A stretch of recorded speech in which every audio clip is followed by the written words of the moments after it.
Bakit? Kasi lahat ng sakit may kagalingan. Kung hindi totoo yun, sinungaling ang Diyos. Magsisimula ka lang sa salitang disiplina. Bakit ganun? Pag tayo nagkakasakit, ang laki-laki ng tiwala natin sa siyensya. Pero sa gawa ng Diyos, wala kayong katiwa-tiwala. Pag niresetahan namin kayo ng Losartan, Amlodipine, Metformin, Diamicron, Amoxiclav, Cepelexin, wala kayong tanong, yan ba ay approved ng FDA, yan ba ay approved ng halal? Wala. Pero pag binigyan namin kayo ng gamot na herbal medicine, na food, nutrition at vitamins and minerals ang kailangan ng katawan nyo, ang dami ng tanong. Minsan nasisisi pa nga kami. Kaya kayo may sakit dahil kasi nag-take ka niya ng food supplement na yan. Mali po. Lawakan nyo ang pag-iisip nyo ngayon. Sa pagkakataong ito, ituturo ko sa inyo paano kayo gagaling kahit anong pang sakit na meron kayo ngayon. Bakit? Bakit? Kaya ka lang naman kasi, sabihin niyo sa akin kung mali ako, kaya ka lang naman kasi bumabalik sa doktor, hindi mo alam paano ka gumaling. Kasi kung alam mo kung paano ka gumaling, tanong, babalik ka ba sa doktor? Ang mga doktor, hindi po kami ang nagpapagaling. Advisor lang po kami. Wala pong doktor ang nagpapagaling. Ang tanging nagpapagaling sa sakit ng tao, walang iba kundi nasa taas. Tandaan niyo yan. Disclaimer. Sa pagkakataong ito, hindi po ako nandito para magpagaling ng tao. Nandito ako para mag-educate at magbigay sa inyo ng ideas and knowledge paano po kayo gagaling. At anong klaseng gamot ito? Ang dami nang di-disregard sa gamot na to. Naku, yan na naman tayo. Walang, ano yan, parang ano lang yan, kung ano-ano lang yan. Wala yung clinically studies, walang scientifically studies. Yan, sa sobrang talino kasi ng mga doctors yan ang laging panlaban kapag medyo naiipit na sila, may clinically studies pa yan, scientifically studies pa yan. Sabi ko nga bakit nung unang panahon, tingnan nyo, bakit nung unang panahon, yung mga lolo't lola dito, yung mga kabataan nyo po, nanay, tatay, nung unang panahon ng mga tao, wala namang masyadong pharmacy, wala namang masyadong hospital, pero bakit ang tatagal ng buhay ng tao nun? Wala namang diabetes na sakit noon. Ang pinakamalalang sakit noon, tuberculosis. Pero bakit ngayon, halos bawat kanto, may pharmacy, may mga hospital, may mga dialysis center, pero bakit ngayon, pabata ng pabata ang mga taong nagkakasakit? Ang pinakamalalang sakit na hinawakan ko ngayon, 5 months old, may cancer. 7 years old, stroke. 2 years old, diabetiko. How come? Sino sa inyo ang mayroong sakit na diabetes? Taas po ang kamay. Sige po, wag po kayong mahiya. High blood. Sino po? May arthritis. May mga arthritis halata kasi kalahati lang. Ayan. Guys, this time, ituturo ko sa inyo bakit epektibo ang anthocyanin. Isa sa mga pinag-aralan ko bilang doktor, ang gamot na anthocyanin. Maniwala man kayo sa hindi, ang gamot na to ay tumutunaw ng bukol. Pero may tamang programa. May tamang oras paano mo siya inumin at tamang medikasyon para magawa mo siya na may kaakibat na disiplina. Kasi inom ka nga ng inom ng gamot na to, wala ka namang disiplina sa sarili mo. Ibis na nagkakaroon ng fast recovery, bumabagal. Naget niyo po ako. Even mga bukol, kaya po niyang tunawin. Okay. Pag-usapan natin ang sakit na diabetes. Sa mga may diabetiko ngayon, alam niyo po ba na 3 malalang sakit ang pwedeng tumama sa inyo sa araw na ito o sa mga hinaharap kapag hindi nyo nagapan ang pagtaas ng blood sugar at pagbagsak ng insulin mo? Ano yung 3 tatlong sakit na yan na malala. Take note, sinasabi ko itong malala. Bakit? This is the most deadliest illness right now ang kumakalat sa buong mundo. Number 1, kapag ikaw ay diabetiko, pwede kang tamaan ng tinatawag na diabetic retinopathy. Yung pangalawa, diabetic nephropathy. At yung pangatlo, diabetic neuropathy. Ano yung tatlong sakit na ito? Yung diabetic retinopathy na tinatawag namin mga doktor, from the root word retino, yan po ay retina. Nasa likurang bahagi ng mata mo. Na kapag ikaw ay diabetiko, pwede kang mabulag. Pwede kang magkaroon ng glaucoma.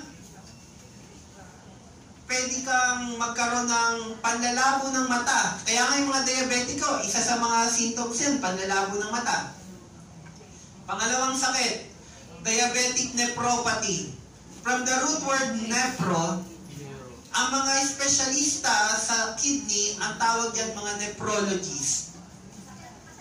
Ano ibig sabihin? Kidney failure.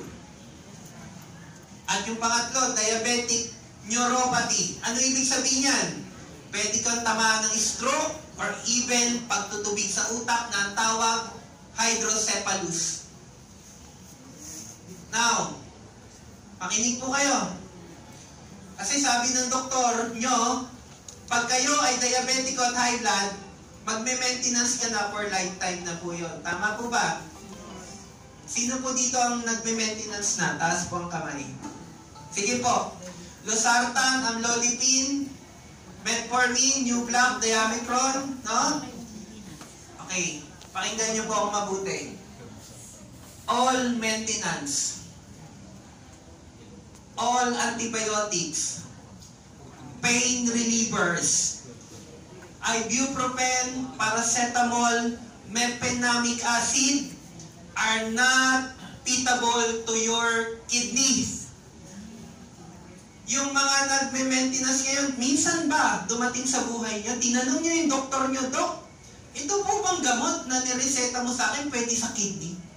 100% sasabihin sa'yo, hindi pwede yan. Pero you have no choice kasi wala kang choice kasi pampakalma yan ng sugar at dugo mo.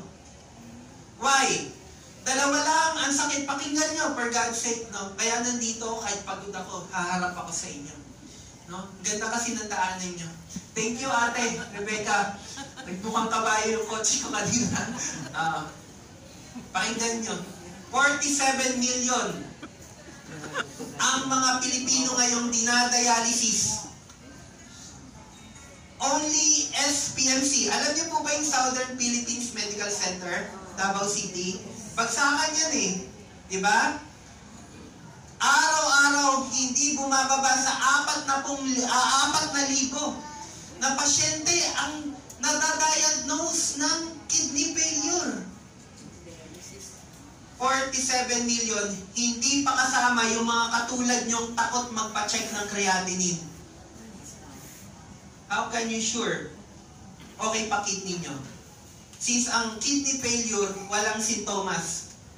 Basta ka na lang makukuyapan, pagdating sa hospital, mataas na pala ang creatinine mo, failure ang kidney mo, dialysis ka na. Bakit? 95 to 110 ang normal creatinine ng babae. At 110 to 125 ang normal crea ng lalaki. Kapag nag 300 ang creatinine mo, you are subjectable to what we call hemodialysis. Alam niyo po ba na dalawang sakit lang ang mga taong may kidney failure? Dalawa lang. Ano yung una? High blood. Ano yung pangalawa? Diabetico. Tanungin nyo, yung mga taong dinadialysis, ano sakit nila? Kundi high blood, diabetico. Ang tanong, dahil ba yan sa pagtaas ng blood sugar at pagtaas ng cholesterol? Probably may portion. But the number one reason why the kidney failed, it is because taking synthetic medicine. Because ang creatinine ay medical term ng toxin sa loob ng dugo ng kidney. Now, ang tanong, bakit tumataas ang blood sugar mo? Bakit tumataas ang cholesterol, ang blood fat, ang neutral fat, ang triglyceride, ang blood viscosity mo? Simple. Malapot ang dugo mo sa ugat. Kapag malapot ang dugo mo sa ugat, hindi siya nakakapag-produce ng tinatawag na circulating immune complex para dumaloy ng tama sa mga blood lipids mo. Ang nangyayari, nagkakaroon ka ng blood clots na nagiging dahilan ng stroke, cardiac arrest, or even respiratory arrest. Dok, nagda-diet naman ako. Nililest ko yung mga sugar, pero bakit ganun? Tumataas pa rin ang blood sugar ko. Simple.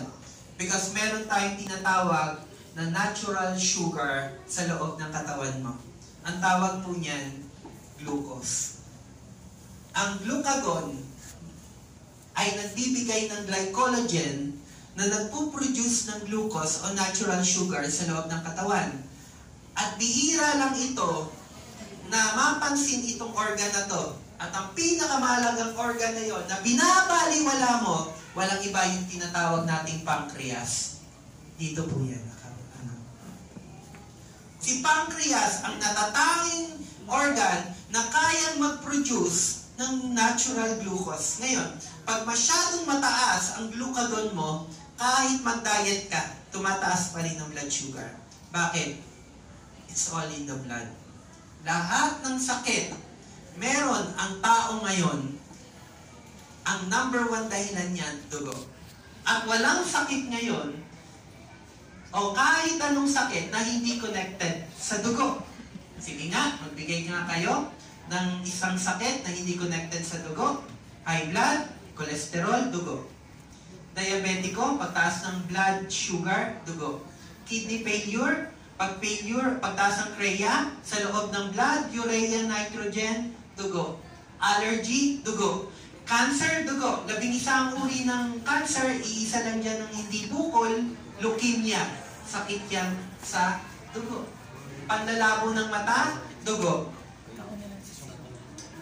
Alam niyo po ba, na kahit anong inumin yung gamot, kapag marumi ang dugo mo, hindi ka gagaling. Pero kahit anong sakit, kapag malinis ang dugo mo, hindi ka tatamaan. Naniniwala po ba kayo doon? Dahil ang dugo ay buhay.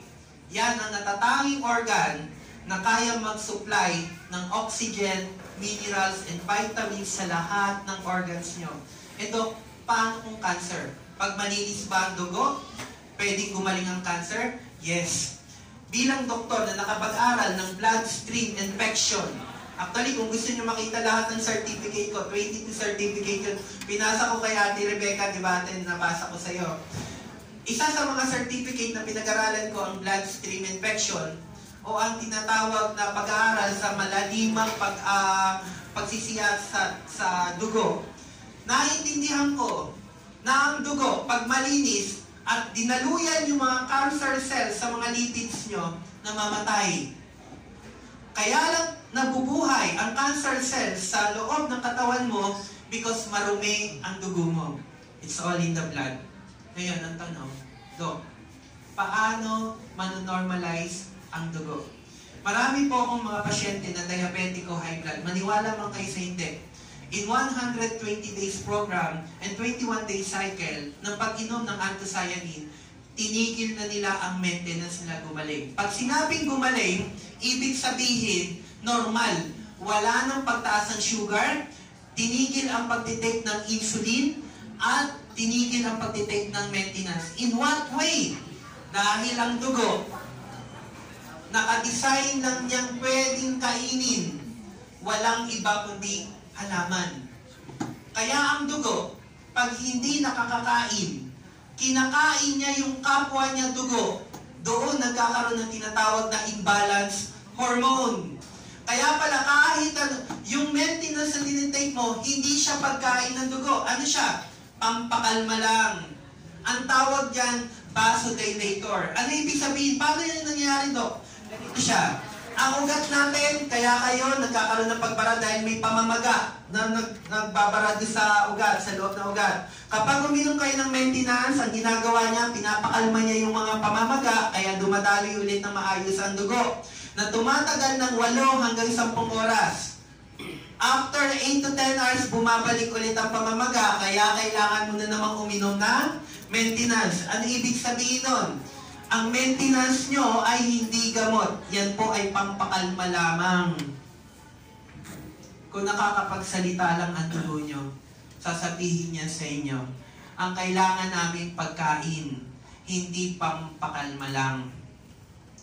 Now, with the combination of flavonoids and anthocyanin, ang tanging trabaho ng gamot na to ay pakainin lang ang dugo mo.